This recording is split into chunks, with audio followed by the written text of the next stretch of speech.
muda ini masih banyak melakukan inovasi-inovasi gitu kan. Makanya saya putusin, oh ini kayaknya sesuatu yang memang harus bisa dikembangkan. Terlebih kalau misalkan kita lihat di beberapa komoditi lain, komoditi jamur ini masih konvensional banget. Sementara kompetitornya gitu, mohon maaf, teman-teman yang udah senior mungkin ya sudah panen, jual, beli bibit lagi, itu aja circle-nya. Nah ini jadi backlog yang sudah siap buat dipindahkan ke ruang budidaya atau ke rumah budidaya. Biasanya backlog ini juga kita jual ke mitra. Nah posisi ini backlog yang sudah minimal 80%, jadi udah kelihatan ya. Ini dilihat memang akar-akarnya itu sudah mau sampai full plastik. Nanti kita pindahkan ke kumbung budidaya, itu kurang lebihnya 1 sampai dengan maksimal 2 minggu. Jadi yang kita pakai benar-benar dari mulai kultur jaringannya sampai dengan proses pembuatan bibitnya, semua itu murni organik. Nah organik ini yang kita ambil adalah sebenarnya limbah. Jadi kita memanfaatkan limbah kayu itu kan biasanya dari tempat pemotongan kayu itu. Nah serbuknya itu sebenarnya limbah mereka biasanya itu dibakar. Nah dengan kehadiran petani jamur ini yang tadinya dibakar menimbulkan pencemaran udara dan lain sebagainya, ini kita ambil, kita beli. Nah, jadi mereka dapat masukan lebih, kita juga dapat manfaatnya. Nah terus yang keduanya juga ada kita campur dengan nutrisi. Nutrisi ini dedek, kemudian juga bisa ditambahkan tepung jagung. Nah yang terakhir itu tambahkan kapur. Nah kapur ini kita pakai juga itu kapur langsung dari alam. Jadi batu kapur itu kita jadikan powder. Nah baru setelah itu kita mix gitu. Jadi bisa dibilang kita nggak pakai senyawa-senyawa kimia gitu. Karena memang kita sadar kalau misalkan kita pakai hal tersebut itu kita nggak ramah lingkungan.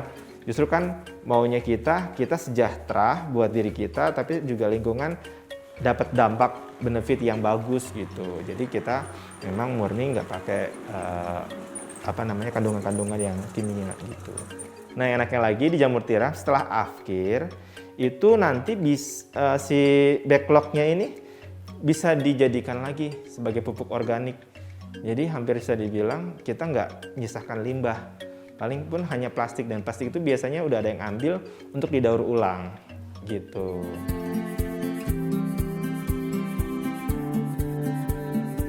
Nah kalau panen jamur ini kita bersihin ya, jadi bonggolnya itu nggak masuk. Kita bersihin. Nah akar-akarnya ini sebenarnya yang kalau orang nggak biasa itu dia bakalan agak pusing ya. Jadi kita bersihin supaya nanti customer juga enak melihatnya, dan di packingan juga bagus. Nah kalau diambil jangan disisakan seperti ini ya, karena nanti dia akan busuk. Jadi kalau mau diambil, ambil semua. Pokoknya satu bonggol itu harus bersih, jadi semuanya keambil gitu. Nah ini kan masih banyak. Nah ini ukuran segini teman-teman ini harus ambil semua, karena kalau misalkan kita jadiin besok itu nanti dia akan terlalu besar gitu. Nah kita lihat ini satu bonggol ya, satu bonggol bisa ngasilin segini banyak jamur nih.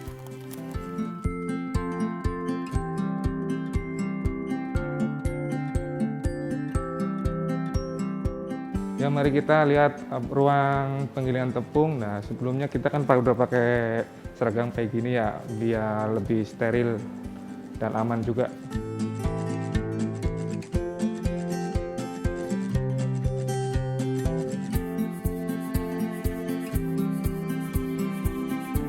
Ini ruangan giling kita.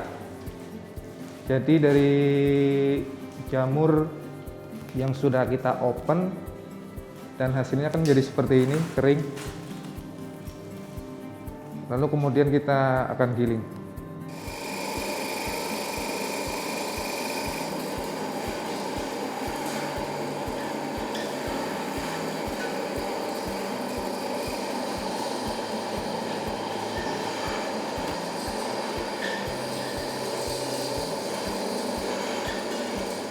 Oke, sekarang kita lihat hasil dari penggilingan jamur kering tadi ya.